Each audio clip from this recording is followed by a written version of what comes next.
അസ്സലാമു അലൈക്കും വറഹ്മത്തുള്ളാഹി വബറകാതുഹു. പ്രിയപ്പെട്ട എൻ്റെ കൂട്ടുകാർക്കെല്ലാം എൻ്റെ നല്ല നമസ്കാരം. എന്നെ ജീവിതത്തിൽ വളരെയേറെ ആകർഷിച്ച, ജീവിതത്തിൽ എന്നും കൊണ്ട് നടക്കണമെന്ന് ഞാൻ ആഗ്രഹിക്കുന്ന, അതിനുവേണ്ടി പരമാവധി പരിശ്രമിക്കുന്ന ഒരു തത്വമുണ്ട്, ഒരു ജീവിത തത്വമുണ്ട്. ജീവിതത്തിന് അർത്ഥം നൽകുന്ന ഒന്നായതുകൊണ്ട് തന്നെ അതിന് ജീവിത തത്വം എന്ന് പറയാം. അതേപോലെ തന്നെ അതിന് വേണമെങ്കിൽ നമുക്കൊരു മന്ത്രം എന്ന് പറയാം. വിജയത്തിനും പരാജയമില്ലാതെയാക്കാനും ഒരു കാരണമായി മാറുന്നത് കൊണ്ട് തന്നെ അതിന് വിജയമന്ത്രമെന്നോ ജീവിതത്തിൻ്റെ മന്ത്രമെന്നോ പറയാം. അത് ഞാൻ പരമാവധി പരിശ്രമിക്കുന്നുണ്ട് കൊണ്ട് നടക്കാൻ. അതിൽ എത്രത്തോളം വിജയിക്കുന്നു എന്നതിൻ്റെ തുടർന്നുള്ള ജീവിതത്തിൻ്റെ റിസൾട്ട് പോലെ ഇരിക്കും. ഏതായാലും അത് നിങ്ങളുമായി പങ്കുവെക്കണമെന്ന് തോന്നി. ഇന്നങ്ങനെ തോന്നാനുള്ള കാരണം രാവിലെ തന്നെ കണ്ട ഒരു വാർത്തയാണ്. അതെന്താണെന്ന് ഞാൻ പറയാം. അതിന് മുമ്പ് നമ്മുടെ ജീവിതം നമ്മൾ പ്ലാൻ ചെയ്തതുപോലെയല്ല നടക്കുക, അല്ലേ? നമ്മൾ രാത്രി ടു ഡു ലിസ്റ്റൊക്കെ ഉണ്ടാക്കി റെഡിയാക്കി നാളത്തെ ജീവിതത്തെ നമ്മൾ കംപ്ലീറ്റ് കമ്പ്യൂട്ടറൈസ്ഡ് ചെയ്ത് കടന്നുറങ്ങിയിട്ട് നാളെ രാവിലെ സംഭവിക്കുന്നതൊക്കെ വളരെ മറിച്ചായിരിക്കും. നമ്മളൊരിക്കലും സ്വപ്നം കാണാത്ത തരത്തിലുള്ള വികൃതവും വികലവും വിപരീതവുമായ കാര്യങ്ങളാണ് നമ്മുടെ ജീവിതത്തിൽ സംഭവിക്കാം. എന്തും സംഭവിക്കാം. വളരെ ഭയാനകമായ കാര്യങ്ങൾ ജീവിതത്തിൽ സംഭവിക്കാം. ചിലപ്പോൾ നമ്മൾ പ്രതീക്ഷിച്ചതിനേക്കാൾ വളരെ വിപുലമായ ജീവിതവും നമുക്ക് നേട്ടവും വിജയവും സന്തോഷവും നമ്മുടെ ജീവിതത്തിലുണ്ടാവാം. ഏതായാലും നമ്മൾ പ്രതീക്ഷിച്ചതുപോലെ, നമ്മൾ വരച്ചു വെച്ചതുപോലെ ഒരിക്കലും നമ്മുടെ ജീവിതം മുന്നോട്ട് പോവില്ല എന്ന കാര്യം നമുക്ക് എല്ലാവർക്കും അറിയാമല്ലോ. അതെ, നമുക്കറിയാമത്. പക്ഷേ എന്നിട്ടും നമ്മുടെ ജീവിതത്തിൽ സംഭവിക്കുന്ന പല കാര്യങ്ങളിലും നമ്മൾ ഇടറിപ്പോവാറുണ്ട്, നമ്മൾ പതറിപ്പോവാറുണ്ട്, നമ്മൾ പാടെ തകർന്നു പോകാറുണ്ട്. എത്രത്തോളം നമ്മളെ തന്നെ അവസാനിപ്പിക്കുന്ന അവസ്ഥയിലേക്ക് വരെ നമ്മൾ എത്താറുണ്ട്. ജീവിതത്തിൽ നമ്മൾ ഈ മന്ത്രം നന്നായിട്ട് പ്രയോഗിക്കുകയാണെന്നുണ്ടെങ്കിൽ തീർച്ചയായും നമ്മുടെ ജീവിതത്തിൽ നമുക്ക് അത്തരത്തിലുള്ള പരാജയങ്ങൾ വരാതെ സൂക്ഷിക്കാൻ നമുക്ക് കഴിയും. എന്തും പ്രതീക്ഷിക്കുക. നമ്മുടെ ജീവിതത്തിൽ എന്തും സംഭവിക്കാം എന്നുള്ളൊരു പ്രതീക്ഷ എപ്പോഴും നമ്മുടെ മനസ്സിലുണ്ടായിരിക്കണം. എന്തും സംഭവിക്കാം. അത് നമ്മുടെ ബിസിനസ്സിലാണെങ്കിലും, നമ്മുടെ പഠനത്തിലാണെങ്കിലും, നമ്മുടെ കരിയറിലാണെങ്കിലും, അല്ലെങ്കിൽ നമ്മുടെ കുടുംബ ജീവിതത്തിലാണെന്നുണ്ടെങ്കിലും, നമ്മുടെ ശരീരത്തിൻ്റെ ആരോഗ്യത്തിൻ്റെ കാര്യത്തിലാണെന്നുണ്ടെങ്കിലും എന്തും സംഭവിക്കാം എന്നുള്ളൊരു പ്രതീക്ഷ ഉറപ്പല്ലേ? എന്തും സംഭവിക്കാലോ. ആ ഒരു പ്രതീക്ഷ നമുക്ക് എപ്പോഴും ഉണ്ടായിരിക്കണം. സംഭവിക്കരുതേ എന്നല്ല, എന്തും സംഭവിക്കാം എന്നുള്ളൊരു പ്രതീക്ഷ. നാളെ മരിച്ചേക്കാം, ആയിക്കോട്ടെ, അതൊരു പ്രതീക്ഷയാണ്. നാളെ ഒരു അപകടം നടന്നേക്കാം, അതൊരു പ്രതീക്ഷയാണ്. എന്തും സംഭവിക്കാം എന്നൊരു പ്രതീക്ഷ നമ്മുടെ മനസ്സിലുണ്ടായിരിക്കണം. തുടർന്ന് അങ്ങനെ നമ്മുടെ ജീവിതത്തിൽ നടക്കുന്ന എന്ത് കാര്യവും, നടന്നേക്കാവുന്ന എന്തൊരു കാര്യവും നമ്മൾ പരിപൂർണമായിട്ട് സ്വീകരിക്കുക. കാരണം നടന്നു പോയൊരു കാര്യത്തെ ഇല്ലാതെയാക്കാൻ നമുക്ക് കഴിയില്ലല്ലോ. നാളെ എന്ത് നടന്നാലും അത് നമ്മൾ ഏറ്റെടുക്കുക തന്നെ വേണ്ടി വരും. നമ്മളത് സ്വീകരിക്കുക തന്നെ വേണ്ടി വരും. അത് നമ്മൾ അനുഭവിക്കുക തന്നെ വേണ്ടി വരും. അതിനെ വീണ്ടും നമ്മൾ ടൈം ട്രാവലർ നടത്തിയിട്ട് ഭൂതകാലത്തേക്ക് പോയിട്ട് മാറ്റി തിരുത്താനൊന്നും കഴിയില്ലല്ലോ, ഒരിക്കലും കഴിയില്ല. അപ്പം അതുകൊണ്ട് ഇതൊക്കെ ഒരു യാഥാർത്ഥ്യമായിരിക്കെ സംഭവിച്ചു പോയ എന്തൊരു കാര്യത്തെയും നമ്മൾ പരിപൂർണമായിട്ട് അങ്ങോട്ട് സ്വീകരിക്കുക. അപ്പോൾ എന്തും നമ്മൾ പ്രതീക്ഷിച്ചിരിക്കുക. അപ്പോൾ ഭയം നമ്മളിൽ ഇല്ലാതായിത്തീരും. സംഭവിച്ചു കഴിഞ്ഞതിന് ശേഷം നമ്മളതിനെ പരിപൂർണമായിട്ട് അങ്ങോട്ട് സ്വീകരിക്കുക എന്ന് വെച്ചാൽ അതിനങ്ങോട്ട് ആപ്റ്റ് ആവുക. അതിന് കംപ്ലീറ്റ് നമ്മളതിനങ്ങ് അഡാപ്റ്റ് ചെയ്യുക. നമ്മളതിനെ പരിപൂർണമായിട്ട് അനിവാര്യമായും സംഭവിക്കേണ്ട ഒരു കാര്യം എൻ്റെ ജീവിതത്തിൽ സംഭവിച്ചു എന്ന് പരിപൂർണമായിട്ട് അങ്ങോട്ട് സമ്മതിച്ചുകൊണ്ട് തന്നെ അതിനങ്ങോട്ട് സ്വീകരിക്കുക. അങ്ങനെ ഒരു അംഗീകാരം നമ്മൾ ആ സംഭവത്തിന് കൊടുക്കുക.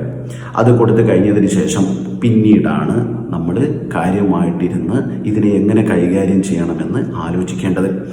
എന്തും സംഭവിക്കാം എന്നുള്ളൊരു പ്രതീക്ഷ നമ്മളിൽ ഉണ്ടാകുമ്പോൾ നമ്മൾ ഭയമില്ലാതെ ജീവിക്കും. എന്തും നടന്നോട്ടെ എന്നൊരു ധൈര്യം നമ്മുടെ ഉള്ളിൽ ഉണ്ടാവും.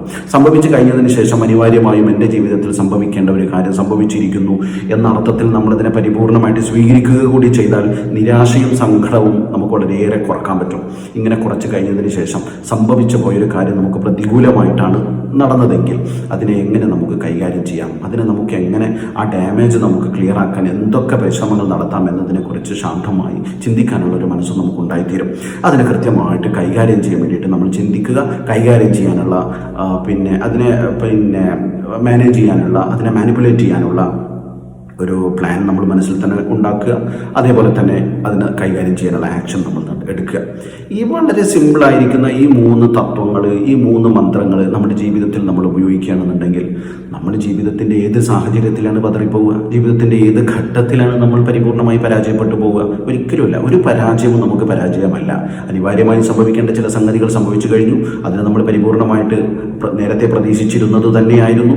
ഇപ്പോൾ ഞാനതിനെ സ്വീകരിച്ചു, അതിനെ ഞാൻ അംഗീകരിച്ചു. ഇനി ഇതിനെ കൈകാര്യം ചെയ്യാനുള്ളൊരു വഴി കൂടി ഞാൻ കണ്ടെത്തണം. അവിടെയാണ് എൻ്റെ ടാലൻറ്റും എൻ്റെ കഴിവും അതുപോലെ തന്നെ എൻ്റെ തിറമയും ഞാൻ ഉപയോഗപ്പെടുത്തുന്നത് അവിടെയാണ്.